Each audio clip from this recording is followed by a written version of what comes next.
이번에는 야단만개의 마님과 머슴 이야기 시즌1 특별편을 보여드릴까 합니다. 아주 먼 옛날 신분사회가 존재했던 조선시대에는 사랑하는 사이라고 해도 자유롭게 만날 수 있는 것이 아니었죠. 그래서인지 두 사람을 가로막는 난관을 오직 애틋한 사랑만으로 뛰어넘은 이야기는 긴 시간이 지나도 진한 감동을 주는 것 같습니다. 그럼 이제부터 웃음과 울음 그리고 로맨스가 담긴 야담 이야기를 시작하겠습니다. 조선시대 어느 마을에 유아라는 젊은 과부가 살았습니다. 유아는 일찍이 서방을 여의고 홀로 살아가고 있었지요. 다행히 집안의 재산이 넉넉하여 먹고 살 걱정은 없었습니다만 밤이 외로운 것이 문제였지요. 아이고 내 팔자야. 나이 30에 서방 잃고 독수공방 신세라니. 아흐, 취하지 않고는 백일 수가 없구나. 그리하여 매일 밤을 술로 달래던 유아는 하루는 이웃 김진사댁 잔치에 갔다 거하게 취하고 말았답니다. 비틀비틀 몸을 가누기 힘들었던 유아는 간신히 방을 찾아 들어가 잠이 들었습니다. 아니 이게 무슨 일이야? 김진사댁 머슴인 석대는 깜짝 놀라 불을 켰습니다. 그러자 웬 아리따운 여인이 석대의 다리를 베고 자고 있는 것이 아니겠습니까? 어이구 놀래라. 불쑥 들어와서는 지금 뭐하는 짓이랍니까? 너무 술에 꼴은 유아가 그만 석대의 방으로 들어갔던 것이었지요. 기겁한 석대가 과부를 흔들었지만 도무지 깨어날 생각을 안 하는 것이었습니다. 무릎을 벤 과부가 일어나지를 않자 석대는 엉거주춤하게 앉아 있었지요. 그리고는 새근새근 숨을 쉬는 과부를 물끄러미 바라보았답니다. 아니 그런데 이게 뭔 일이랍니까? 아니 이보세요. 거긴 건드리면 아니 되는데 말입니다요. 여인네가 잠결에 글쎄 석대의 성난 돌방망이를 장난감이냥 자꾸만 건드리는 것이었죠. 석대가 당황해서 과부를 밀쳤는데 그만 그 부드러운 살결에 손이 닿았지 뭡니까. 그러자 이놈의 가슴이 뭘 그리 놀랐는지 펄떡펄떡 뛰는 것이었습니다. 허참 이거 일어나지도 않고 어쩌면 좋담. 그렇지 않아도 석대는 한창 나이라 나무의 옹이구멍만 봐도 불끈불끈한 것이었죠. 그런데 양귀비 같은 여인이 제 발로 들어왔으니 견딜 재간이 있겠습니까? 마침 바깥은 잔치가 파했는지 아무 소리도 들리지 않고 조용했지요. 더 참지 못한 석대는 에라 모르겠다 그대로 올라타고 말았습니다. 에라 모르겠다. 무슨 팔자에 이게 웬 호사냐? 어쨌든 극락이 눈앞이니 이걸로 여한이 없구먼. 그런데 과부가 잠결에 너무나도 좋아하는 것이 아니겠습니까? 꾀꼬리 같은 목소리로 흥얼거리며 석대를 재촉했지요. 덕분에 석대는 쇠도 뚫을 힘을 남김없이 쓰고 말았답니다. 아니, 여기가 어딘가요? 그제야 잠에서 깬 과부는 부시시 눈을 떴습니다. 근데 웬걸? 온몸에 찌뿌둥함이 싹 날아간 것이 너무나 상쾌했죠. 아이고 눈을 뜨셨습니까? 저는 이 집 머슴인 석대라 합니다요. 그리고 여긴 제 방입니다요. 무엇이? 자네 방이라고? 그럼 내가 여기 왜 있는 겐가? 일어난 과부는 쏘스라치게 놀랐습니다. 하기사 옆에 웬 잘생긴 청년이 있으니 놀랄만도 하겠지요. 어제 글쎄 제 방에 들어오셔서는 제 무릎을 턱 빼고 잠이 드시지 않았습니까요? 아, 그랬는가? 미안하구먼. 폐를 끼친 게 아닌지 모르겠구먼. 아닙니다요. 저는 진짜 정말로 좋았습니다요. 석대는 뭐가 좋은지 고개를 꾸벅거렸죠. 과부는 그냥 가려다가 갑자기 걱정이 확 몰려왔습니다. 혹시라도 머슴과 그런 일을 벌였다는 것이 동네에 소문이라도 퍼지면 어찌 고개를 들고 다니겠습니까? 아참, 어젯밤 일에 관해 부탁 하나 하겠네. 걱정 붙들어 매십시오. 제 입이 삐뚤어져도 마님과의 일은 절대 아무에게도 말하지 않겠습니다요. 석대의 시원시원한 대답이 퍽 믿음직했죠. 어쩐지 의지할 사내라는 생각이 들었답니다. 해서 과부는 콩닥거리는 심장을 애써 감추며 나가려는데 석대가 부르는 것이었습니다. 저 마님, 왜 부르는가? 이것도 인연이라면 인연인데 혹시 또 뵐 수 있겠습니까요? 허락해 주시면 제가 아무도 모르게 찾아가겠습니다요. 석대의 말에 유아는 참으로 오래간만에 가슴이 콩닥거리는 것이었죠. 이제 보니 석대란 머슴은 참으로 잘생긴 것이었습니다. 거기다 몸이 어찌나 우락부락한지 사내다운 사내가 딱 석대를 두고 하는 말이었죠. 거기다 여인을 배려하는 매너까지 갖추었으니 그야말로 금상첨화였답니다. 좋네. 해가 지고 찾아오면 내가 술 한 잔 정도는 대접하겠네. 해에 감사합니다요. 그럼 꼭 찾아뵙겠습니다요. 그렇게 과부는 석대의 방을 몰래 빠져나갔습니다. 이런 밤은 참으로 오래간만이었답니다. 커다란 도끼에 찍혔는지 다리가 바들바들 떨릴 정도였죠. 해서 오늘 밤은 더 기대가 되는 것이었습니다. 그리하여 과부는 밤을 기다리며 술상을 준비했답니다. 드디어 해가 넘어가고 어두워지자 석대가 찾아오는 것이었죠. 이제 오는가? 아이고, 이게 다 뭡니까? 아주 거하게 한상을 차려주셔서 정말 몸둘 바를 모르겠습니다요. 자네가 뭘 좋아할지 몰라 이것저것 솜씨 좀 부려보았네. 해에 감사합니다요. 그럼 한 잔 먹겠습니다요. 그렇게 주거니 받거니 술잔을 기울이다 보니 알딸딸하게 취기가 올라오는 것이었죠. 석대는 빨개진 과부의 얼굴을 보며 수작을 걸었답니다. 마님은 정말 어쩜 그리 고우십니까요? 처음 봤을 때 제 방에 선녀가 들어왔는 줄 알았지 뭡니까? 정말인가? 내가 아직도 그리 예쁜가? 정말이고 말고요. 저는 마님처럼 예쁜 분은 꿈에도 본 적이 없습니다요. 너무 그러지 말게. 오래간만에 칭찬을 들으니 내 참으로 부끄럽구먼. 아닙니다요. 부끄러워하는 마님도 정말 아름답습니다요. 그러면서 석대는 슬쩍 과부의 배곡 같은 손을 덥석 잡는 것이었죠. 그랬더니 또 가슴이 두근거리기 시작하는 게 아니겠습니까? 과부가 부끄러운지 고개를 슬쩍 돌리는데 석대가 떡하고 얼굴을 돌려놓았죠. 그러자 둘의 눈이 딱 마주보게 되었답니다. 마님, 오늘은 제가 마님께 잊지 못할 밤을 선물하겠습니다요. 그리하여 석대는 숨겨뒀던 본인의 실력을 남김없이 보여주었답니다. 과부는 오락가락 황천에 다녀오고 말았죠. 어젯밤에는 정신이 없어 몰랐는데 석대는 그 이름처럼 돌같은 사내였던 것입니다. 과부는 황홀함에 못 이겨 온몸을 바들바들 떨었답니다. 자넨 어쩜 그리 사내다운가? 내 오늘 정말 죽는 줄 알았구먼. 제가 그리도 사내다웠습니까? 말도 말게. 내 오늘 먼저 떠난 서방을 보러 가는 줄 알았다네. 정말이지 한 번만 더 했다간 영영 돌아오지 못할 뻔했네. 그럼 안 되지요. 마님이 가버리면 저는 어찌 삽니까? 안 되겠습니다. 마님이 떠날 생각을 못하게 한 번 더 솜씨를 보여드려야겠습니다. 과부와 석대는 너무나도 좋았습니다. 마음도 잘 맞았지만 속궁함은 그야말로 천생연분이었죠. 그 뒤로 석대는 밤만 되면 과부의 집을 찾곤 했지요. 그날의 만남 이래로 과부와 석대는 하루하루가 즐거웠답니다. 아니 석대 그놈이 요새는 내게 눈길도 주지 않는구나. 어째 다른 여인이라도 생긴 걸까? 허나 모두가 즐거운 것은 아니었죠. 석대가 일하는 김진사댁 마님은 요새 심기가 불편했습니다. 매일같이 밤놀이에 빠진 김진사 대신 마님께 즐거움을 선사하던 석대가 요새 영냉냉했기 때문입니다. 이전 같으면 부르면 총알같이 달려오곤 했는데 요새는 이 핑계 저 핑계를 대며 자꾸만 마님을 피하는 것이었습니다. 가만 보면 얼굴에 생기가 도는 것이 아무래도 따로 여자가 생긴 것 같구나. 의심은 점점 확신이 되었죠. 석대가 밤마다 집을 빠져나가는 것을 눈치챈 마님은 가슴속에서 천불이 나는 것 같았습니다. 석대 내 이놈을 그냥. 아니지. 일단 어떤 계집이 붙었는지 알아봐야겠다.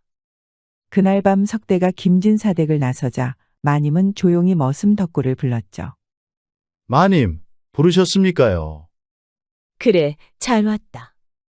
너는 오늘 나가서 석대의 뒤를 밟아야겠다. 가서 그것이 밤마다 누굴 만나는지 그리고 무슨 짓을 하고 있는지 알아오도록 해라. 여부가 있겠습니까요? 제가 소상히 보고 오겠습니다요. 덕구는 험상궂게 생긴 데다 우락부락하고 힘이 세서 모두가 두려워하고 있었죠. 해서 날쌘 석대의 뒤를 쫓는 데에는 제격이었답니다. 덕구는 살그머니 석대의 뒤를 밟았습니다. 석대는 유아 과부의 집으로 들어가는 것이었죠. 덕구가 주춧돌 아래 웅크린 채 염탐을 하니 집안에서 과부의 숨 넘어가는 소리가 들려오는 것이었습니다. 정말이지 밤새도록 죽겠다며 끙끙 앓는 것이 아니겠습니까? 석대와 과부는 아주 제대로 일을 치르는 것 같았습니다. 모든 것을 파악한 덕구는 날이 밝기 전에 마님에게 돌아갔지요. 그래, 석대 그놈이 무슨 짓을 하고 있었느냐? 제가 이 두 눈으로 똑똑히 봤습니다요. 석대 그것이 요 앞에 홀로 사는 과부 집에 들어가는 게 아니겠습니까? 그러더니 집안에서 숨 넘어가는 소리가 들려오는 게 아주 밤새도록 재미가 좋아 보였습니다요. 아니 못이 어쩌고 어째. 석대랑 과부가 둘이서 재미를 본다고. 덕구의 말에 마님은 질투심이 부글부글 끓어오르는 것이었죠. 도대체 자기가 그 과부보다 못한 게 뭐랍니까? 그런데 마님은 석대보다도 그 과부에 대한 증오가 무럭무럭 피어오르는 것이었습니다. 이건 필시 그놈의 과부가 석대에게 꼬리를 친 탓이렸다. 네, 이걸 그냥. 말이야 바른 말이지. 자기가 그렇게 추근데도 눈길 하나 안 주던 석대가 웬 과부랑 놀아나다니요. 아마도 과부의 수작에 석대가 넘어간 것이 틀림없었습니다. 아무래도 유아 그 요망한 것을 가만두면 안 되겠구나. 이대로 가다간 동네 사내들을 죄다 홀리겠어. 그러니 덕구 네가 날 좀 도와야겠다. 아이고 마님, 제가 뭘 어떻게 돕는단 말입니까? 그냥 석대 그놈이나 족치고 이쯤에서 그만하시지요. 감히 네가 내 말을 거스르겠다는 것이냐? 정녕 뜨거운 맛을 보고 싶은 게냐? 세경 한 푼 받지 못하고 쫓겨나고 싶지 않으면 당장 내 말대로 하거라. 그렇게 마님이 윽박지르는 통에 덕구는 울며 겨자먹기로 말을 따를 수밖에 없었지요. 그리하여 마님은 덕구를 시켜 과부에게 응분의 대가를 치르게 할 생각이었습니다.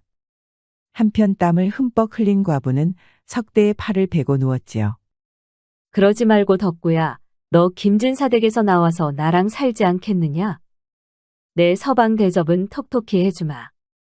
아이고 마님, 머슴 주제에 서방 대접이 다 뭡니까? 내가 괜찮다는데 왜 그러느냐? 아닙니다요. 제가 마님 댁에 들어가면 주위 사람들이 전부 마님을 손가락질 할 것입니다요. 그 꼴은 못 보죠.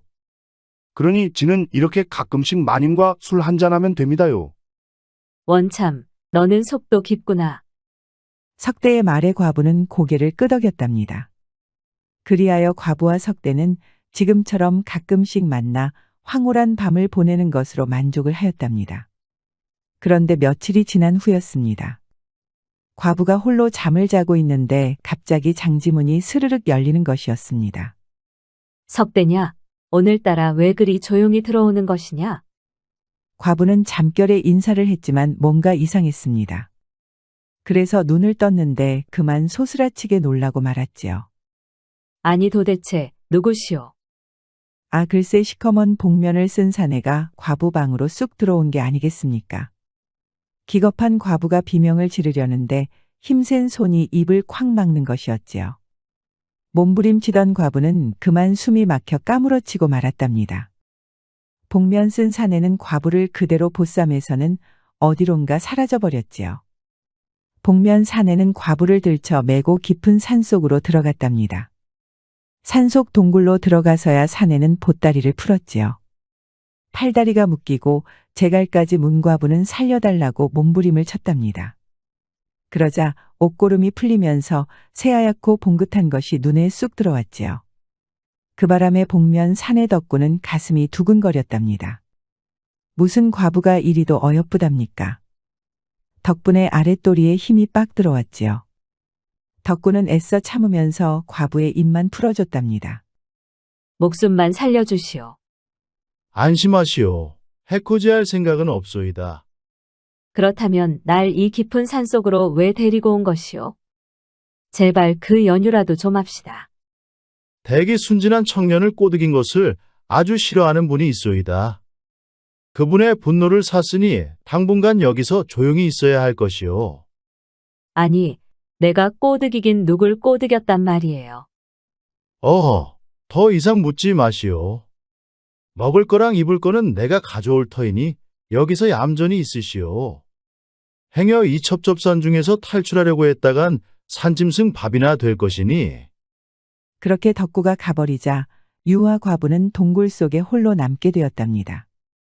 과부는 무섭고 외로워서 홀로 흑흑거리며 울음을 터뜨렸지요. 그래, 잘 처리했느냐.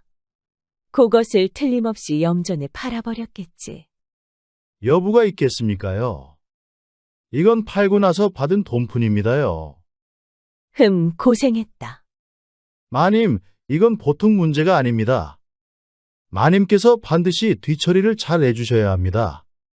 걱정하지 말래도 관아인 내가 잘 말해둘 터이니 너는 입만 다물면 된다.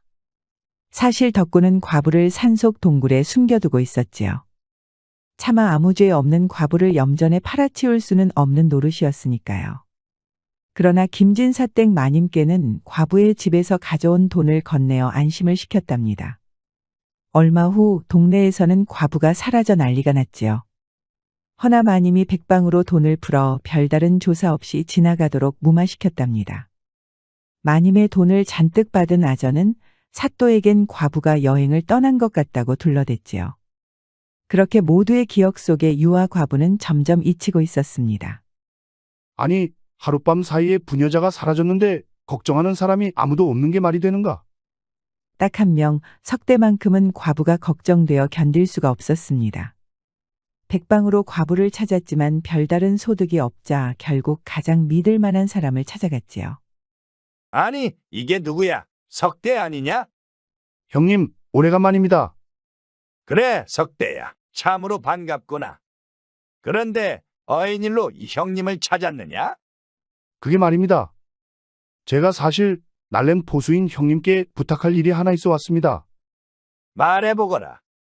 사실 석대는 소문난 사냥꾼인 박포수와 의형제였답니다. 박포수는 한때 산속에서 다리를 다쳐 죽을 뻔했는데 그때 우연히 지나던 석대가 마을까지 업고 오는 덕분에 살 수 있었지요. 그 이후로 박포수는 석대를 위해 은혜를 갚을 날을 손꼽아 기다리고 있었습니다. 제가 사실 자주 드나들던 과부 마님이 있습니다. 그런데 그분이 어느 날 밤부터 보이지가 않는 게 아니겠습니까? 안 보인다면 혹시 어디 여행이라도 떠난 게 아닌가? 저도 그 생각을 안 한 것이 아닙니다만 요상하게도 옷가지건 재산이건 다 남고 몸만 달랑 사라졌더군요. 그렇다면 보쌈을 당한 게 분명하군. 그래서 그날 과부댁에서 나온 발자국이 하나 있었습니다. 그런데 그 발자국이 이 산길에서 뚝 끊긴 게 아니겠습니까? 오라, 그래서 이 형님을 찾아왔구나. 잘했다. 내가 반드시 찾아주마. 박포수는 산을 평지처럼 달리며 한 번 찍은 사냥감은 놓치는 일이 없었습니다. 이런 산속에 숨은 것이라면 어디 있더라도 박포수 손바닥 아니었지요. 그리하여 박포수는 석대와 함께 첩첩산 중 바위와 계곡을 샅샅이 뒤지기 시작하였지요. 그날도 덕구는 과부를 위해 음식과 생필품을 싸들고 산에 올랐습니다. 거진 다 도착했는데 저 멀리 사람들이 보이는 것이 아니겠습니까? 아니, 웬 포수들이 여기까지? 겁이 덜컥 난 덕구는 바위 뒤편에 몸을 숨겼습니다. 가만히 지켜보니 낯익은 얼굴이 보였죠. 석대였습니다. 이건 필시 석대가 과부를 찾아온 것이 분명했습니다. 대체 어떻게 찾았는지 모르겠지만 이대로 있다간 죄다 발각되겠구나. 이러고 있을 때가 아니지. 내가 먼저 과부에게 가야겠다. 덕구는 한달음에 과부를 숨긴 동굴로 달려갔습니다. 어쩐 일로 또 오셨나요? 이번에야말로 내 목숨을 빼앗으려는 것이에요. 어허, 누가 들으면 오해하겠소. 그런 짓은 안 하니 걱정 마시오. 내 비록 상전의 명령에 모시겨 그대를 여기로 데려왔지만 어찌 사람을 죽이겠소? 잔말 말고 따라오기나 하시오. 아니, 대체 날 또 어디로 데려가는 것이오? 가보면 알 것이오. 그리하여 덕구는 과부를 데리고 제를 넘었습니다. 계곡을 건너 산길을 가로지르니 어느새 한밤중이 되었지요. 사람들의 눈을 피해 험한 길로만 다니니 덕구도 과부도 지칠 대로 지치고 말았습니다. 결국 과부는 주저앉고 말았지요. 내 도저히 더는 못 걷겠소. 여기서 좀 멈추든지 아니면 차라리 날 죽이시오. 하는 수 없이 둘은 숲속 한가운데 앉아 잠시 쉬고 있었지요. 덕구가 살펴보니 과부는 며칠간의 일로 얼굴이 아주 헬스케진 것이었습니다. 그걸 보자 덕구 마음 한켠이 아려오는 것이었죠. 몸은 좀 괜찮으시오. 얼굴이 말이 아니오. 물을 가져왔으니 좀 드시오. 고양이가 쥐 생각해주는 게요. 어쨌든 고맙게 마시겠어요. 과부는 덕구의 친절을 고맙게 받아들였답니다. 사실 처음에는 좀 무서웠지만 이렇게 지내다 보니 생각보다 덕구가 나쁜 사람 같지가 않았습니다. 보아하니 뼛속까지 나쁜 사람은 아닌 듯한데 어찌 부녀자를 납치하신 게요? 모시는 주인이 시키는 일이니 낸들 어쩌겠소. 하루 벌어 하루 먹는 처지라 거스르기 어려웠다오. 얼마를 받는지는 모르겠으나 나도 재산이라면 있어요. 차라리 내가 갚아줄 터이니 날 그만 풀어주시면 안 되겠소? 덕구가 대답하려는데 갑자기 늑대 울음소리가 들려왔습니다. 깜짝 놀라서 일어나니 주변에 온통 붉게 빛나는 눈동자가 가득했지요. 굶주린 늑대떼가 냄새를 맡았는지 어느새 둘을 온통 둘러싸고 있는 것이었습니다. 과부는 겁에 질려 벌벌 떨었지요. 덕구는 그런 과부를 등 뒤에 숨기고는 척하고 앞으로 나섰답니다. 그때 늑대들이 덤벼들었지요. 덕구는 품에 숨겨둔 비수를 휘둘러 늑대를 찌르고 베었습니다. 늑대 여러 마리가 쓰러졌지만 배고픈 늑대들은 눈에 뵈는 게 없었지요. 한 마리가 쓰러지면 그 빈자리를 다른 늑대가 채우는 것이었습니다. 결국 덕구는 과부의 손을 붙잡고 또다시 달아날 수밖에 없었답니다. 조심하시오. 달리던 과부는 그만 말을 헛딛고 넘어지고 말았습니다. 그 바람에 높다란 절벽 아래로 굴러 떨어지는 것이었습니다. 다급해진 덕구는 몸을 던져 과부를 감싸 안았지요. 그렇게 두 사람은 대굴대굴 구르고 부딪히며 절벽 아래로 떨어졌답니다. 그렇게 둘은 기절했다가 한참 만에야 깨어났습니다. 과부를 감싼 덕구는 온통 상처투성이었지만 과부는 멀쩡했습니다. 어디 다치지는 않았소? 덕분에 부러진 곳 하나 없습니다. 그럼 되었소. 덕구는 절뚝거리며 일어났지요. 그 모습을 보니 과부 마음도 찌르르 하는 것이었습니다. 비록 저 사내가 자길 보쌈했지만 늑대떼에 당당히 맞서고 방금 전에도 자기 대신 온몸을 다치며 구해주지 않았습니까? 그런 모습을 보니 점점 더 덕구에게 마음이 기우는 것이었죠. 나참, 무슨 이런 순진한 보쌈꾼이 다 있다. 그거 날 보고 하는 말이오. 그래요. 당신처럼 온몸을 다쳐가며 여인네를 구하는 보쌈꾼은 들어본 적도 없습니다. 그거 참 다행이로군. 온몸이 아팠지만 덕구와 과부는 시원하게 웃음을 터뜨렸답니다. 지금만큼은 납치된 과부도 납치한 보쌈꾼도 아닌 평범한 남녀 같았지요. 그 후로 두 사람은 급격하게 가까워졌답니다. 하기야 산속에서 서로 외에는 의지할 사람도 없었으니까요. 둘은 합심해서 개울도 찾고 잘만한 바위 틈도 같이 찾아냈지요. 자, 그러고 있지 말고 어디 상처 좀 보여주시오. 덧나서 당신이 죽기라도 하면 이 깊은 산속에서 나 혼자 어쩌란 말인가요? 그것도 그렇군. 그럼 예쏘. 과부는 치마를 찢어서 덕구의 상처를 싸매주었죠. 그러다 보니 두 사람은 저절로 몸이 닿고 말았답니다. 단단한 덕구의 몸에 닿은 과부는 가슴이 두근거렸지요. 어쩌면 이렇게 강하고 의연한 사내가 또 있을까요? 그런 생각이 들자 가슴이 콩닥콩닥 뛰는 것이었습니다. 덕구는 덕구대로 한떨기 꽃처럼 예쁜 과부가 자꾸만 끌리는 것이었습니다.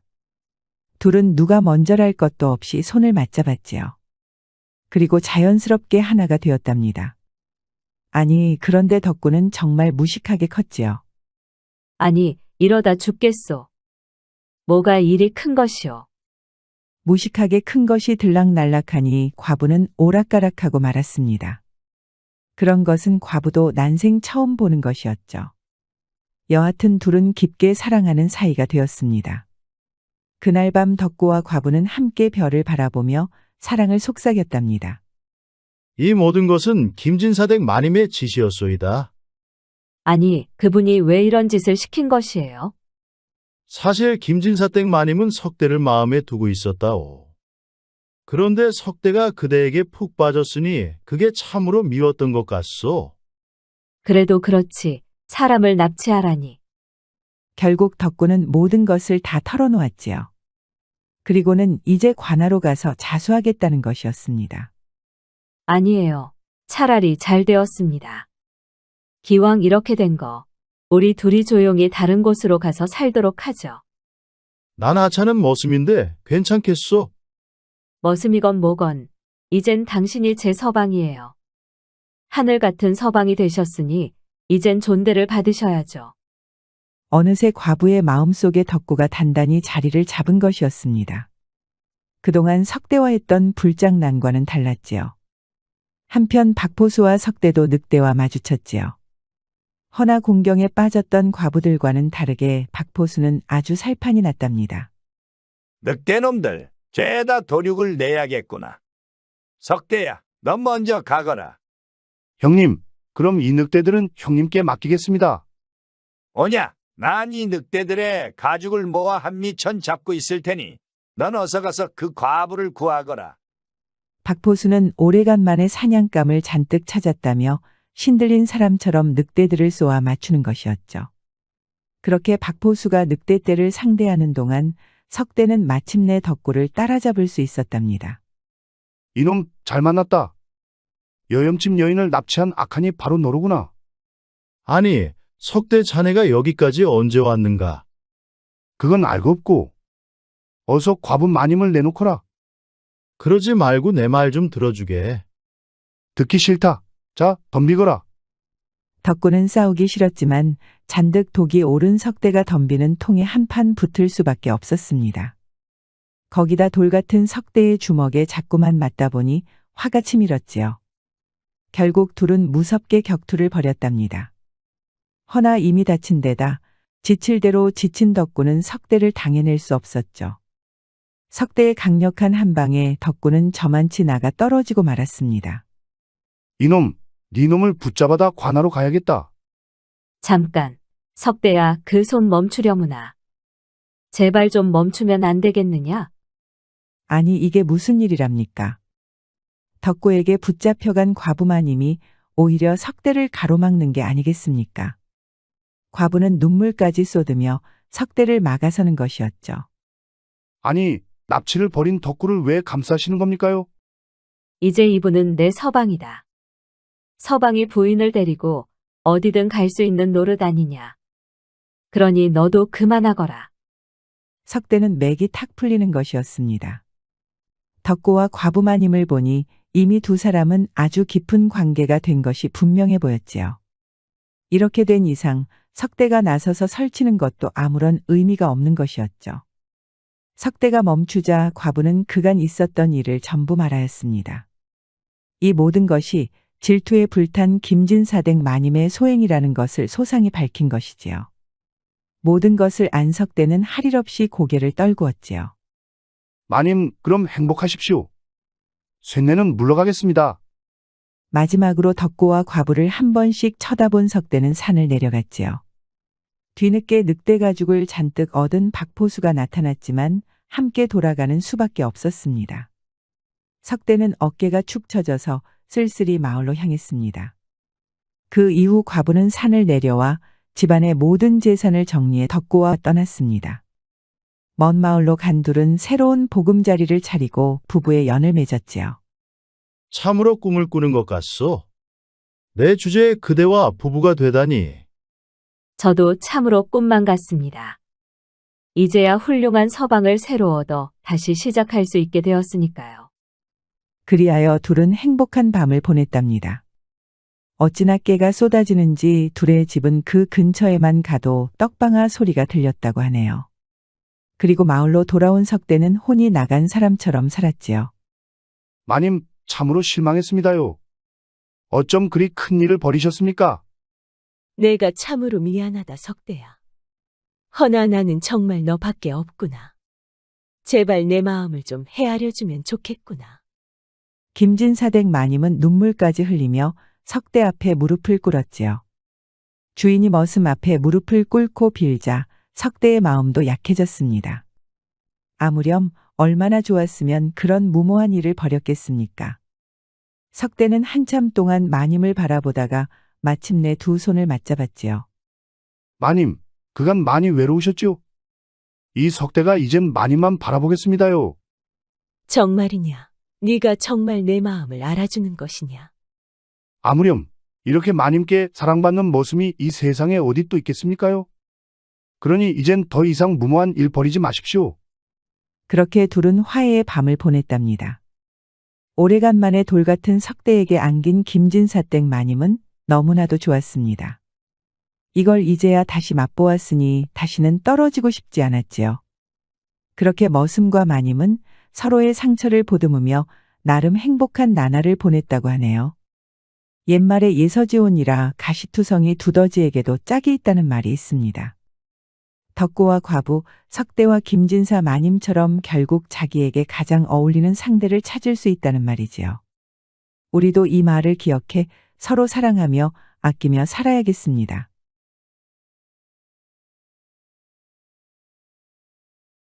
옛날 조선시대 한양 도성에는 굉장한 부자로 소문난 김대감이 살고 있었습니다. 막대한 재산을 물려받은 김대감은 평생 호화로운 생활을 했지만 문제는 밤이 너무 허전하다는 것이었습니다. 부인과의 잠자리가 영 만족스럽지 못했기에 김대감은 언제나 한숨만 내쉬었지요. 사는 게 즐겁지 않은데 그깟 돈이 다 무슨 소용인가? 에휴, 속궁합도 안 맞는 부인이랑 사려니 한숨만 드는구나. 김대감은 매일매일 한숨만 내쉬었지요.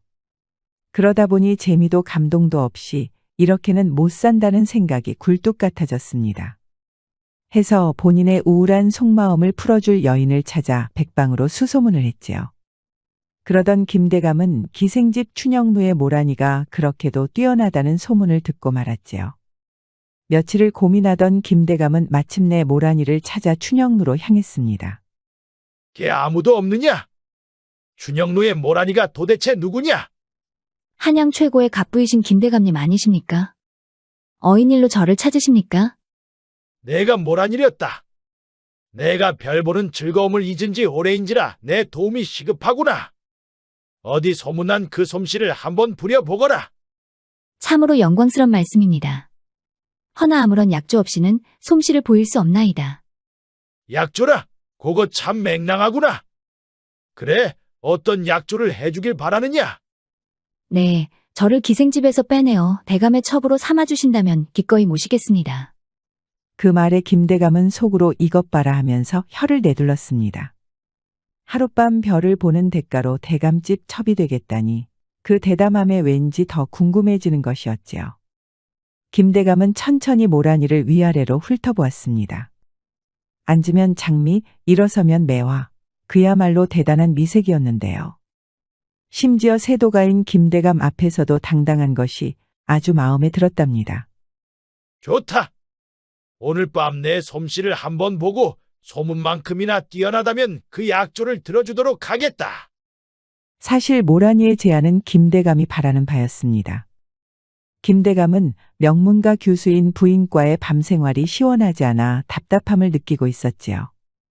그런데 저 어여쁜 모란이가 답답함을 풀어줄 수만 있다면 오히려 자진해서 옆에 두고 싶을 정도였답니다. 그리하여 둘은 기생집에서 기억에 남을 밤을 보냈답니다. 모란이 덕분에 김대감은 지금까지 경험해보지 못한 즐거움을 겪어보았습니다. 그 다음 날 김대감은 두말하지 않고 모란이를 첩으로 들이게 되었습니다. 어째서 이제야 모란이를 알게 되었단 말인가? 인생의 절반을 손해본 기분이로구나. 그렇게 뜨거운 날들이 이어졌지요. 김대감은 첩이 된 모란이와 하루가 멀다하고 알콩달콩한 시간을 보냈답니다. 모란이도 김대감의 열정에 푹 빠지고 말았지요. 사실 기생으로 살면서 언제나 매너 좋은 손님만 모시는 것이 아니었으니까요. 진상 손님을 몇 번 겪어본 모란이에게 김대감은 천사나 다름없었답니다. 그렇게 둘은 내심 바라던 바가 맞아 떨어지니 사이가 무척 좋을 수밖에 없었지요. 허나 답답한 사람도 있었습니다. 바로 김대감의 정실부인 춘영 마님이었지요. 그렇지 않아도 부인과 소원했던 사이인지라 첩이 생긴 다음에는 마님을 거들떠보지도 않고 있었거든요. 거기다 모란이에 대한 김대감의 총애를 눈치챈 하인들까지 등을 돌리니 여자로서의 자존심이 뭉개지고 말았던 것입니다. 사실 마님도 김대감과의 궁합이 만족스럽지 않았습니다만 사대부의 부인이라는 채통 때문에 내색도 못하고 있었으니까요. 덕분에 마님의 모란이에 대한 원한이 더욱 깊어지고 있었습니다. 매일매일 텅 빈 안방에서 이불만 쥐어뜯던 마님은 괴로움을 이기지 못하고 술로 매일 밤을 지새웠답니다. 그러다 보니 마님의 주량은 하루가 다르게 늘어서 이제는 웬만한 장정보다도 말술이 되었지요. 그러던 어느 날 밤 그날도 술을 잔뜩 마시고 벌겋게 달아오른 마님은 얼굴도 식힐 겸 마당에 바람을 쐬러 나왔답니다. 달이 휘영청 밝았는데 웬 사내가 마당 한켠에서 상의를 풀어헤친 채 잠이 든 것이 아니겠습니까? 얼마 전 머스미를 하러 찾아온 강세라는 청년이었지요. 강세는 방이 몹시 더워 바깥으로 나왔다가 그대로 잠이 든 것이었습니다. 갑자기 남성의 탄탄한 몸을 보게 된 마님은 기겁을 했지요. 하지만 애써 마음을 진정시키면서 강세를 깨우기 시작했지요. 이 사람아. 여기서 이렇게 자면 콧불에 걸릴 걸세. 어서 들어가서 자지 못하겠나.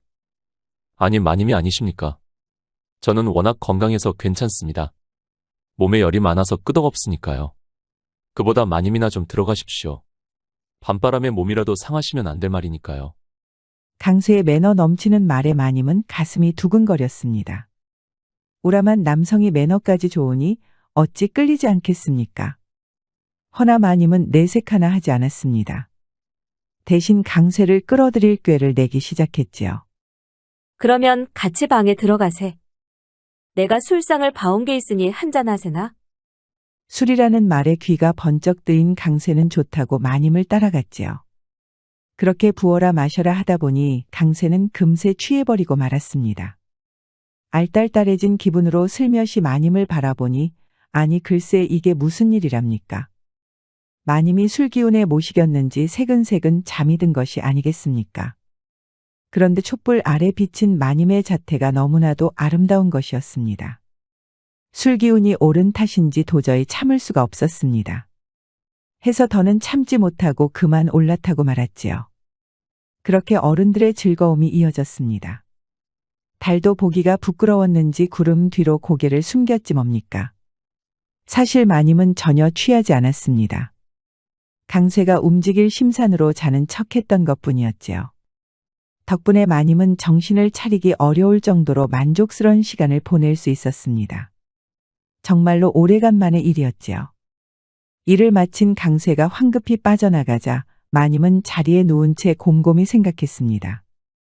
진정한 사내를 알고 나니 가슴이 뛰고 얼굴이 달아올라서 상사병에 걸린 것 같았으니까요. 이거 도저히 오늘 하루만 가지고 참을 수 있을 것 같지 않았습니다. 남녀의 일은 어찌 그리도 오묘한가. 구름 위를 날아다닌다는 것이 바로 이런 기분이로구나. 며칠 후 도저히 참을 수 없었던 마님은 밤이 되자마자 강세와 또다시 술자리를 가졌습니다. 강세가 거나하게 취하자 마님은 또다시 술에 취해 어지럽다며 먼저 잠이 든 척을 했지요.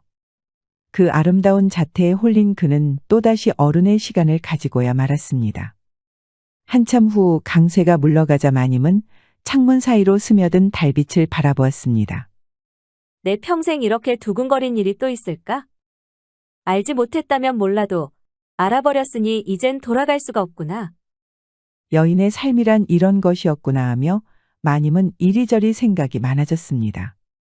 이렇게 술상을 봐서 데려오는 것만으로는 도저히 만족할 수 없다는 마음이었지요. 뭔가 지속 가능한 방법이 필요했습니다. 한참을 고민하던 마님은 벼랑간 묘안이 떠올랐는지 무릎을 탁 쳤습니다. 그리고는 김대감을 찾아갔지요. 영감, 그거 아시오? 우리 집 머슴 중에 그 강세라는 놈이 있지 않소? 그런데 이놈이 당신 첩 모란이의 방을 매일같이 기웃거리는데 이거 괜찮을런지 모르겠소. 이러다 무슨 일 생기기 전에 강세 버릇을 좀 고쳐놔야 하지 않겠어요? 무엇이? 잿간놈이 감히 모란이를? 내 이놈을 가만두지 않아야겠다. 마님의 말을 믿은 김대감은 화가 머리끝까지 났지요. 다른 머슴들을 풀어 강세를 잡아온 김대감은 그대로 멍석마리를 명했답니다. 감히 내 첩을 넘봐? 내 놈이 죽고 싶은 개로구나. 대감님, 억울합니다요. 제가 작은 마님을 넘보다니요. 듣기 싫다. 저놈이 아주 숨이 끊어질 만큼 때려주지 못하겠느냐? 강세를 죽게 때린다는 말에 마님은 가슴이 덜컥 내려앉았습니다. 마님은 놀란 척 김대감의 소매를 잡아당겼지요. 그래도 영감, 숨이 끊어질 때까지 치다니요. 행여 모란이한테까지 안 좋은 소문이 날 수도 있으니 목숨만은 살려주도록 하지요. 김대감은 마님의 말에 일리가 있다고 생각했는지 강세가 딱 안 죽을 만큼만 두들기라고 했답니다. 어쨌든 강세는 흠씬 얻어맞았지요. 쏟아지는 메타작에 정신을 잃은 강세는 머리부터 발끝까지 성한 곳이 없었답니다. 그렇게 강세가 뻗어버리자 김대감은 하인들에게 강세를 들어다 마을 바깥으로 내다 버리라고 했습니다. 이제야 마님은 옳다구나 하면서 대감에게 쫓겨난 강세를 은밀히 따라갔습니다. 마님은 흠씬 두들겨 맞은 강세를 데려다가 사전에 미리 마련해둔 거처에 눕혔지요. 그리고는 마치 자기가 다친 것처럼 슬퍼하면서 지극정성으로 강세를 간호해주는 것이었습니다. 아무것도 모르는 강세는 마님의 은혜의 눈물까지 글썽였답니다. 아니, 저처럼 하찮은 머슴을 이렇게까지 돌보아 주시다니요. 이러다 마님까지 대감님 노여움을 사면 어떡합니까? 강세, 내가 다쳤는데 그것이 대수냐? 내가 사흘에 한 번 먹을 것이랑 약을 가지고 올 터이니 넌 아무 말 말고 몸조리나 잘하거라. 고맙습니다요, 마님. 정말로 고맙습니다요. 그 뒤로 마님은 약조대로 사흘에 한 번씩 강세를 찾아왔습니다. 말할 필요도 없이 둘은 금세 뜨거운 사이가 되었지요. 대감은 여전히 마님을 거들떠도 보지 않았지만 마님은 더 이상 외롭지 않았습니다. 그야말로 무쇠 같은 남자인 강세가 옆에 있으니까요. 하지만 마님은 그것만으로는 성이 차지 않았습니다. 김대감과 모란이가 아주 깨가 쏟아지는 나날을 보내고 있었으니까요. 모란이 저 앙큼한 것을 쫓아내지 않으면 내가 화병으로 죽을 것 같구나. 어디 좋은 수가 없을까? 고민하던 마님은 무릎을 탁 쳤습니다. 그리고는 강세를 찾아갔지요. 마님은 강세의 얼굴을 보자마자 눈물을 흘리는 것이었습니다. 사모하는 마님이 울기 시작하자 강세는 어쩔 줄을 몰라 했지요. 아니, 마님. 어인 일로 그리도 슬피 우십니까? 마님을 위해서라면 저 강세 목숨도 아깝지 않습니다. 제가 할 수 있는 일이 있다면 모든 말씀만 해주십시오. 정말이냐? 정말 날 위해 뭐든 할 수 있겠느냐? 강세가 굳은 얼굴로 고개를 끄덕이자 마님은 이야기 보따리를 풀어놓았습니다. 집안에 첫 모란이가 들어온 이후부터 대감은 모란이만 찾고 자기는 낙동강 오리알 신세가 되고 말았다는 것이었지요. 그렇게 대감의 총애를 잃고 뒤로 밀려나니 이제는 하인들까지 자기를 무시한다는 것이었습니다. 내가 이런 서름을 받으며 어찌 살란 말이냐? 아니, 이런 대접을 받으며 살아서 무엇하겠느냐? 너무나도 슬프고 비참하여 지금이라도 당장 한강수에 몸을 던지고 싶은 마음뿐이로구나. 그 말을 들은 강세는 분연히 일어섰습니다. 자기가 마님을 위해 무언가 해야 되겠다는 생각뿐이었지요. 염려 붙들어 매시라고 말한 강세는 마님을 위해 자기가 움직이기로 마음을 먹었답니다. 마님도 그런 강세를 향해 일이 잘 되면 너에게도 크게 한 재산 떼어주겠다고 단단히 약조를 했습니다. 그날 밤 강세는 날이 시퍼런 낫을 들고 김대감댁 땀을 넘었습니다. 김대감을 홀린 모란이 그 요망한 계집을 요절을 내버리겠다는 심산이었지요. 홍 모란이를 치고 나서 붙잡히더라도 마님 이름은 절대 입 밖에 내지 않을 것이라고 단단히 마음먹은 것이었습니다. 강세는 지체 없이 모란이가 차지한 안방으로 향했습니다. 안방에는 대감이 모란이와 이야기를 나누고 있었지요. 강세는 문 밖에 귀를 대고 조용히 귀를 기울였습니다. 대감, 그나저나 강세는 왜 쫓아내신 겁니까? 강세 그 녀석이 널 넘보았는데 내가 어찌 녀석을 집안에 두겠느냐? 그놈은 원래 죽을 놈을 내가 살려준 것이다. 그런 일이 있었다니요. 저는 까맣게 모르고 있었습니다. 안사람이 말해준 덕분에 알 수 있었지. 나도 우리 안사람이 아니었다면 꿈에도 몰랐을 것이다. 그 말을 들은 강세는 피가 얼어붙는 느낌이었습니다. 아니, 이럴 수가. 강세가 모란이를 넘보고 있었다는 모함을 한 사람은 바로 마님이었던 것입니다. 마님은 강세를 얻는 동시에 모란이를 제거하기 위해 그런 꾀를 내었던 것입니다. 그제야 마님의 속셈을 눈치챈 강세는 마음속에서 한탄과 분노 그리고 복수심이 타오르는 것을 느꼈습니다. 강세는 숨어서 이를 갈아붙이고는 그대로 어둠 속으로 사라졌습니다. 며칠 후 모란이는 화가 잔뜩 난 대감의 명에 의해 집에서 쫓겨났습니다. 문 밖으로 내쳐져 쓸쓸히 떠나는 모란이를 보며 마님은 득이만만한 웃음을 터뜨렸지요. 기쁨에 가득 찬 마님은 곧장 강세에게 달려갔습니다. 강세와 즐겁게 회포를 풀 생각이었지요. 헌데 마침 강세가 자리를 비우고 없었습니다. 마님은 이제나 저제나 강세가 언제 올까 기다리고 있었습니다. 그때 누군가가 초가집의 문을 열고 들어오는 것이었습니다. 기쁜 마음에 고개를 돌린 마님은 그만 눈이 휘둥그레해졌답니다. 문으로 들어온 사람은 놀랍게도 김대감과 모란이었던 것입니다. 사실 강세는 몰래 김대감을 찾아갔었습니다. 그리고는 지금까지 마님과 있었던 일을 전부 고해 바친 것이었지요. 처음에는 길길이 날뛰며 화를 내던 김대감은 강세의 고백에 얼굴이 창백해졌습니다. 마님이 그렇게 무서운 흉계를 꾸미고 있을지 누가 알았겠습니까? 하지만 이제 전부 알았으니 대처를 해야만 했지요. 질투심에 미쳐 그런 흉계를 꾸미다니? 여봐라. 이 못된 여자를 당장 잡아다가 집에서 쫓아내거라. 김대감의 호령의 머슴들이 물려와 마님을 꽁꽁 묶었습니다. 그리고는 시집 올 때 가져온 세간살이를 몽땅 들어다 마님과 함께 동구 밖으로 내버리고 말았지요. 마님은 그렇게 초주검이 되어 쫓겨나고 말았습니다. 마님은 나쁜 마음을 먹었던 것을 뒤늦게 후회를 했지만 이미 이를 그르치고 만 것을 어찌하겠습니까? 이후 모란이는 마님의 빈자리를 차지해 대감의 정실 부인이 되었답니다. 그리고 이 모든 흉계를 솔직히 고백해준 강세에게는 쌀섬을 100섬이나 주었지요. 이걸로 강세는 새로운 마을에서 새 출발을 할 수 있게 되었답니다. 비록 아름다운 마님은 다시 만날 수 없었지만 또다시 마님에게 휘둘릴 것을 생각하면 차라리 잘된 것이라는 생각이 들었지요.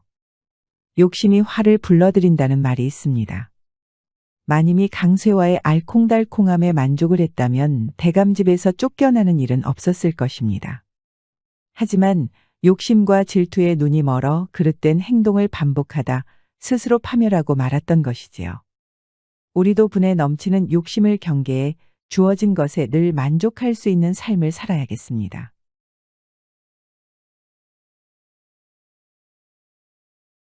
옛날 전남 구례 땅에 힘은 장사지만 머리가 조금 모자란 동우라는 머슴이 있었습니다. 동우는 김대감 댁에서 머슴살이를 하였지요. 김대감은 구례의 제1의 갑부였지만 욕심이 사납고 거칠어 동우에게 매질을 하기 일쑤였답니다. 그래도 성실하고 착한 동우는 아무런 불평 없이 열심히 일을 했지요. 어느 더운 여름날 동우가 김대감네 인삼밭에서 일을 하고 있을 때였습니다. 갑자기 하늘이 어둑어둑해지더니 굵은 장대비가 내리는 것이었습니다. 당황한 동우는 근처의 커다란 나무 그늘로 몸을 피했답니다. 무슨 비가 이리도 많이 오는가. 아직 할 일이 산더미 같은데. 그래도 비가 오니 참 시원하기는 하구나. 비를 맞아 시원해진 동우는 저고리를 툭 벗어서는 나뭇가지에 척척 걸쳐 놓았지요. 그리고는 내리는 비를 보며 휴식을 즐겼답니다. 한 반시간쯤 지나니 비가 그치는 것이었죠. 그제야 동우는 하던 일을 마저 하러 인삼밭으로 향했답니다. 헌데 동우가 깜박하고 그만 저고리를 걸어둔 채 가버린 것이 아니겠습니까? 그렇게 동우는 바지만 걸치고 일을 하고 있었습니다. 날이 갤 때쯤 김대감댁 계집종인 모란이가 새참을 가지고 올라왔습니다. 새참을 보고 반가움을 참지 못한 동우는 손을 흔들며 모란이를 불렀지요. 모란이 아닌가? 그 새참 얼른 이리로 가져오게. 동우의 말에 고개를 돌린 모란이는 얼굴이 새빨개지고 말았습니다. 아니 이게 무슨 일이랍니까? 동우가 글쎄 햇볕 아래 탄탄한 상체를 드러낸 채 자기를 부르는 것이 아니겠습니까? 어머 망측해라. 동우, 지금 그게 무슨 꼴인가? 너무나도 당황한 모란이는 그만 발을 헛디서 엉덩방아를 찍고 말았지요. 동우는 냉큼 달려가 모란이를 부축해 주었지요. 아니 조심 좀 하지. 혹시 내 새참이 쏟아지지는 않았는가? 이 판국의 새참만 걱정되나? 그러게 저고리를 어디 두고 그런 꼴로 일을 하고 있나? 모란이는 입을 삐죽거리면서도 차마 동우를 똑바로 쳐다보지 못했지요. 그런 모란이의 행동이 귀여운지 동우는 한바탕 너털 웃음을 터뜨렸습니다. 아, 그게 비를 쫄딱 맞았더니 그만. 혹시 모란이 너 부끄러워서 그러는가? 몰라, 동우 너는 하여간 입이 문제야. 푼수처럼 말하는 동우에게 화가 난 모란이는 고개를 획 돌렸지요. 그 바람에 동우의 건실한 아랫도리에 눈이 가고 말았지요. 동우는 바지에도 비를 흠뻑 맞는 바람에 옷이 그만 다 들러붙어 있었답니다. 동우의 윤관을 그대로 보고 만모란이는 괜스레 얼굴이 벌개지고 가슴이 콩닥콩닥 뛰는 것 같았죠. 거참, 머리는 나쁜 것이 괜히 몸만 건강해서는. 하하하. 모란이 너, 내가 건강한 것에 보태준 것도 없으면서. 모란이의 뾰족한 말에도 동우는 웃을 뿐이었죠. 동우는 한 손으로 모란이의 손을 잡아 일으켜 주었답니다. 헌데 동우와 손을 잡는 순간 모란이는 온몸이 짜르르 하는 것 같았지요. 그래서인지 온몸에 힘이 풀린 모란이는 그만 동우의 품으로 넘어지고 말았답니다. 둘은 알싸한 향이 풍기는 인삼꽃 사이에서 정신을 차릴 수가 없었지요. 사내라고는 아버지만 알고 있던 모란이는 그날 진짜 남자를 알게 되었답니다. 동우도 부드럽고 따뜻한 모란이에게 무척 설레이고 말았지요. 그래서인지 평소보다 온몸에 힘이 팍 들어가는 것이 아니겠습니까? 그야말로 성난 황소가 꽃밭에 뛰어든 격이었지요. 그렇게 두 사람은 함께 인삼꽃 향기를 맡으며 뜨겁고 황홀한 시간을 보냈습니다. 동우와 모란이는 인삼밭에서 보낸 시간이 너무나도 좋았습니다. 해서 둘은 틈만 나면 따로 만나 알싸한 꽃향기를 맡고는 하였지요. 그렇게 행복한 나날을 보내던 어느 날이었습니다. 김대감댁 마님은 요새 궁금증이 늘었습니다. 평소 일만 하던 머슴 동우가 벙긋벙긋 웃고 다니니 궁금하지 않고 배길 수가 없었으니까요.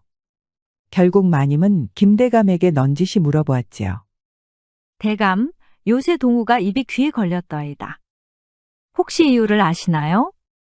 글쎄 나도 잘 모르겠소이다, 부인. 맨날 미친 사람처럼 벙긋벙긋 웃고 다니니 그 이유를 저도 알고 싶어집니다. 동우가 힘은 새도 좀 모자라지 않소. 뭐 그러려니 합시다. 대수롭지 않게 넘기는 김대감과는 달리 마님은 궁금함을 참을 수가 없었답니다. 그러던 어느 날 결국 마님은 동우의 뒤를 밟아 몰래 따라가게 되었습니다. 아무것도 모르는 동우는 콧노래까지 부르면서 인삼밭에서 일을 하고 있었지요.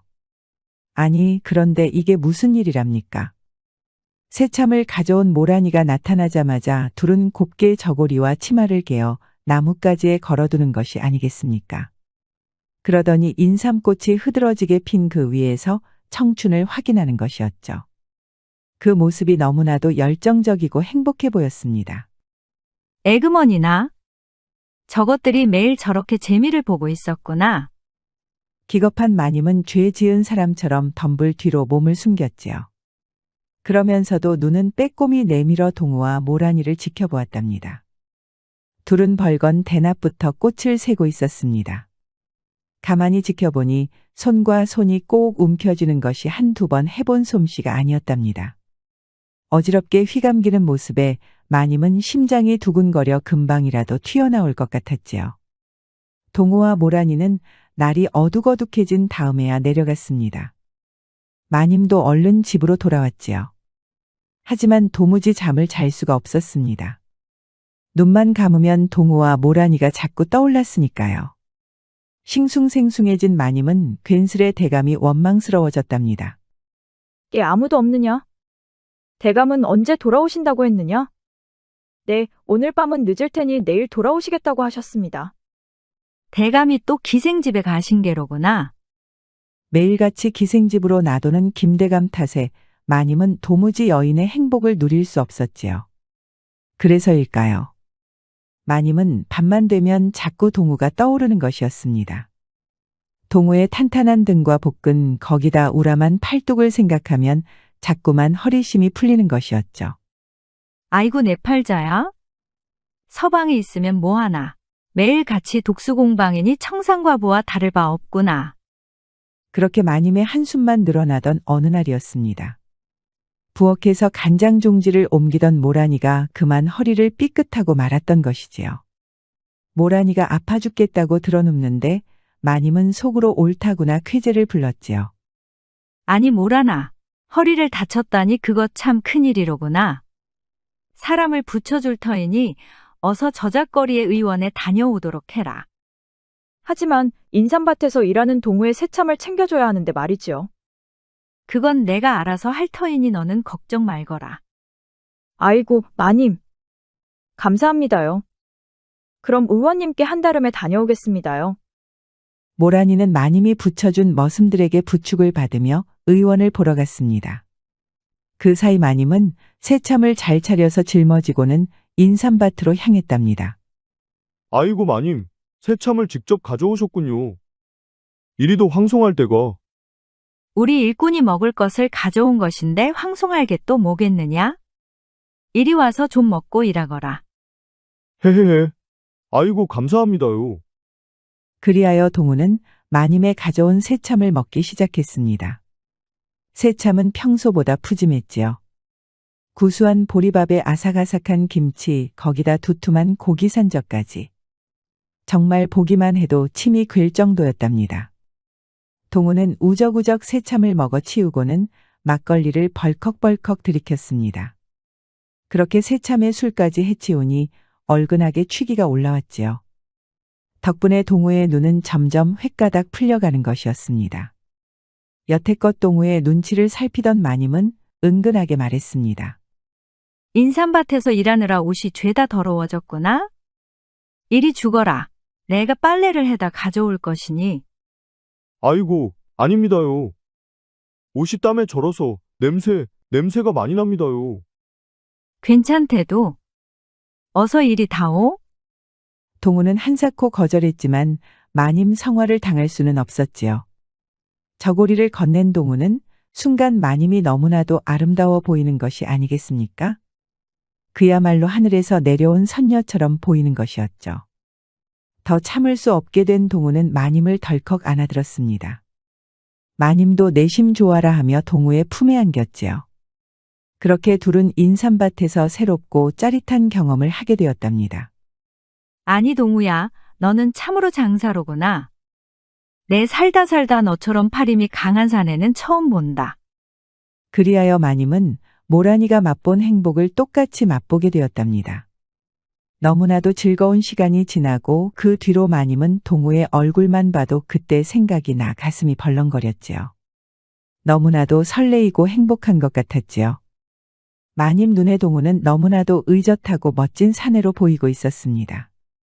그 뒤로 마님은 자꾸만 생각이 많아지는 것이었습니다. 낮에는 멍하니 먼 산만 쳐다보고 밤이면 툇마루에서 하염없이 별들만 바라보았지요.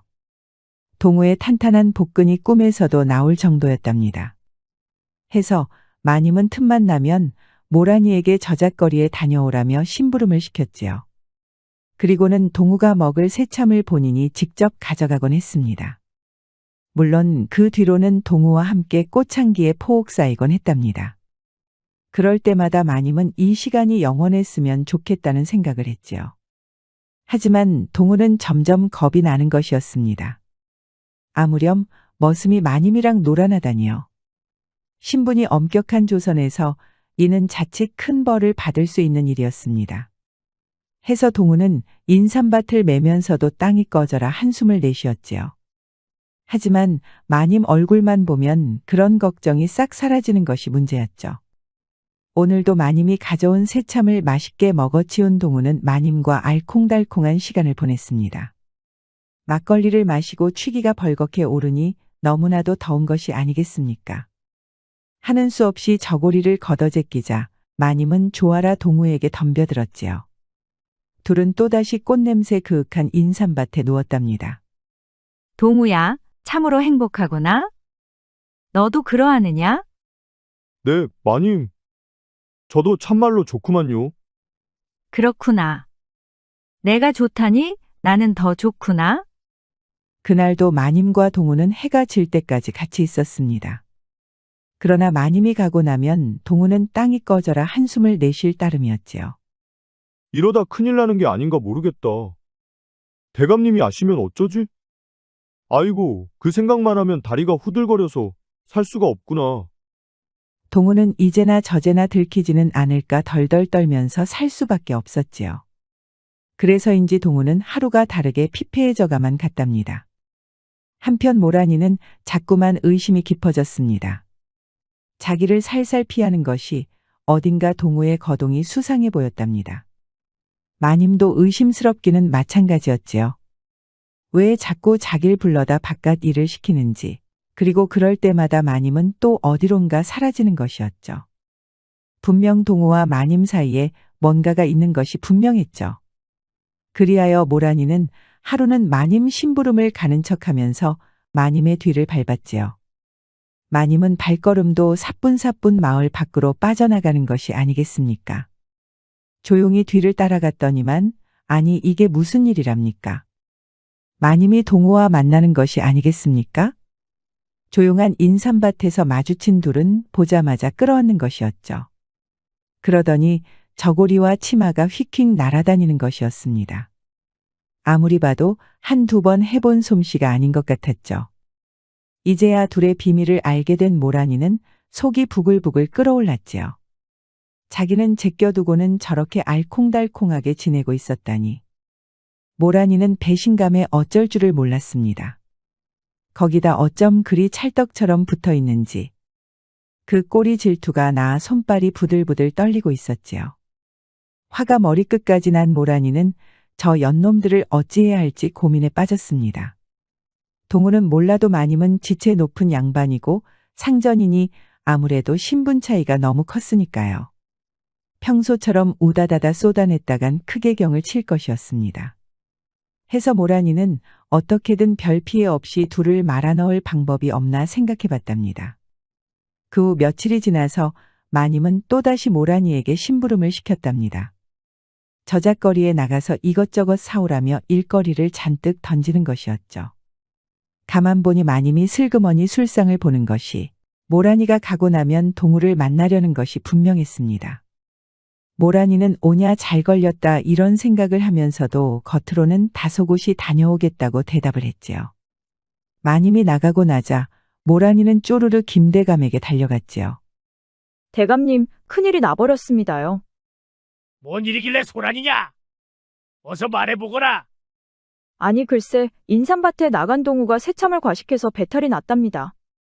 뭐 이놈이 인삼은 안 돌보고 밥을 축내? 그래놓고 배탈이 나 내 이놈을 아주 혼구멍을 내야겠구나. 김대감은 평소 동우가 열심히 일했다는 사실을 까맣게 잊고 쌀만 아까워했지요. 거기다 아끼는 인삼을 소홀히 했다는 생각에 화가 잔뜩 났답니다. 그리하여 김대감은 커다란 몽둥이를 쥔 채 인삼밭으로 달려갔답니다. 아니 이건 또 무슨 일이랍니까? 김대감의 눈이 휘둥그레해졌지요.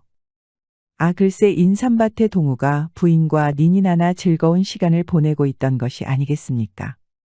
일하라고 보냈더니 아내와 정분이 나다니. 분노로 눈이 시뻘개진 대감은 몽둥이를 마구 휘둘러 동우를 개패듯이 때려주었지요. 동우는 살려달라고 빌고 또 빌었지만 대감의 몽둥이질은 멈추질 않았습니다. 한참 동안 동우를 후려팬 김대감은 그만 자기 성질을 모시겨 뒷목을 붙잡고 쓰러지고 말았지요.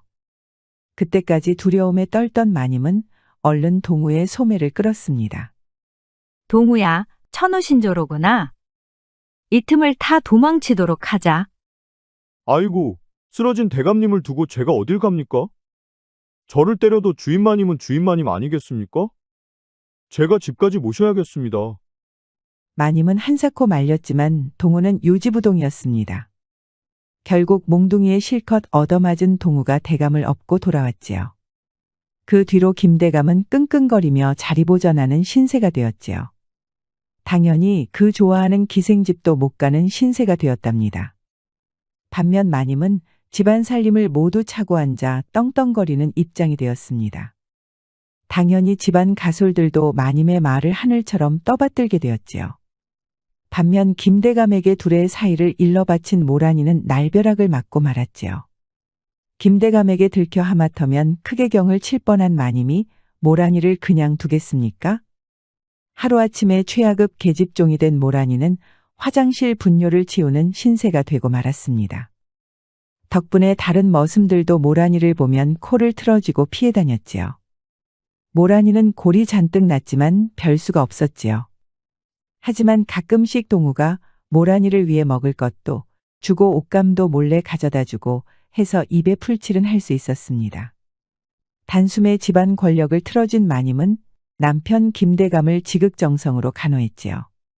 하지만 밤이면 동우를 안방으로 불러 전보다도 더 깨가 쏟아지는 시간을 보내곤 했답니다. 김대감은 화가 나서 얼굴이 불그락푸르락해졌지만 누워서 부인의 수발만 기다리는 신세라 별 도리가 없었지요. 그렇게 집안과 머슴 똥우까지 차지한 마님은 훨씬 행복한 삶을 살았다고 합니다.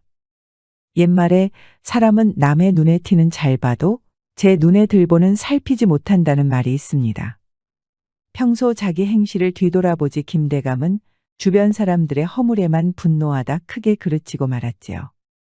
우리는 부디 그런 우를 범하지 말고 항상 스스로의 행적을 뒤돌아볼 수 있는 삶을 살아야겠습니다.